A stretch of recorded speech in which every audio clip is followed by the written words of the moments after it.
When we were first introduced to the Universe 6 equivalent of Frieza, Frost, we thought that he was different than Frieza, a freedom fighter who actually worked with the Saiyans of Universe 6 to stop terrorism and free planets from tyranny. Then we soon found out that he was the opposite of that, a cunning and shrewd businessman, not to mention also a cheater, who would create artificial wars and manipulate both sides and then come out on top by selling the planet to the highest bidder once it's been ravaged by war. Frost lied. He lied to all of us in all the universes. And then the question became, well, is there any member of Frieza's race who's not an absolute prick? Are they just inherently evil by nature? Allow me to introduce you to the one saving grace of the entire Frieza race, and his name is Froze. This is Lord Beerus, and unless you want your planet destroyed, subscribe to Geekdom 101. It's even better than pudding.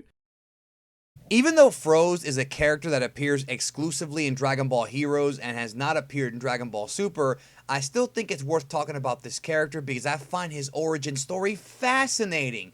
And when I said he was a member of Frieza's clan, I actually should put an asterisk on that because Froze is in fact human. That's right, he is a human being born in Satan City. You see, the way that the Dragon Ball Heroes Victory Mission manga works, which was, by the way, written by Toyotaro, who is currently in charge of the Dragon Ball Super manga, is that you have human players playing the Dragon Ball Heroes video game within the universe of the actual comics, creating avatars within the game that represent themselves, and that is how we got the character of Froze, who pretty much represents the heroic Frieza clan in the Dragon Ball Heroes universe. Of course, if you play Dragon Ball Xenoverse, which most of you guys have done, you can create Frieza race characters. Same concept here, except that Froze actually became an integral part of the story. Now, the original design of Froze, along with other members of Frieza's clan for Dragon Ball Heroes, came from the pen of Akira Toriyama himself. And the first time that we see Froze within the Dragon Ball Heroes video game,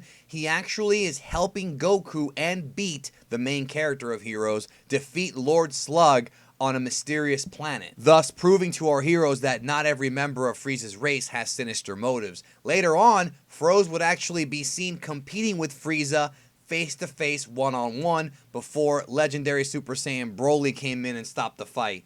Dragon Ball Heroes is so awesome, isn't it? So as newer releases of the game came out, Froze obviously got some upgrades, including some higher class upgrades to make him more powerful, until finally achieving what's considered the God class upgrade, which is Golden Froze, which is of course his ultimate evolution, much like Golden Frieza in the Resurrection F story. Now, what's interesting to me is that in the Dragon Ball Heroes Victory Mission manga, where Froze is actually a human being playing the game, he comes off like the Dragon Ball equivalent of like a Gary Oak, to where, if you remember from old Pokemon, Gary Oak wasn't really like a malicious, evil dude. He was just the antagonist, very competitive, a little bit sneaky, a little bit arrogant, so to speak. That's kind of how Froze starts out, but by the time the manga progresses, Froze does get recruited into being a member of the Dragon Ball Heroes team. And at one time, in the Dragon Ball Super Victory Mission manga, he has to face off against the team of Chilled,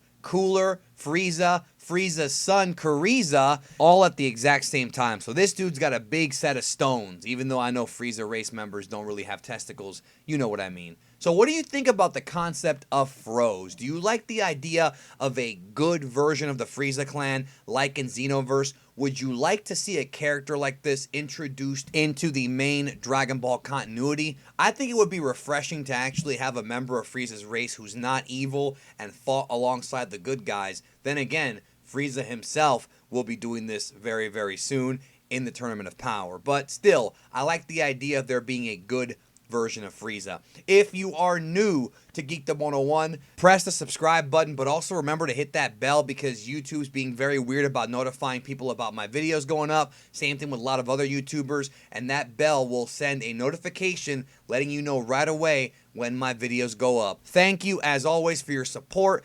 Frieza Week continues here on Geekdom 101. I hope you enjoyed the video. I look forward to hearing your thoughts. And in just a moment, I will share with you some more videos related to Frieza that I think you may enjoy. Thank you so much. Hey guys, if you want to hear my deconstructions and breakdowns of other things that I love, like movies, TV, wrestling, and life, then be sure to check out my brand new channel, World of Geekdom. I will leave a link down below.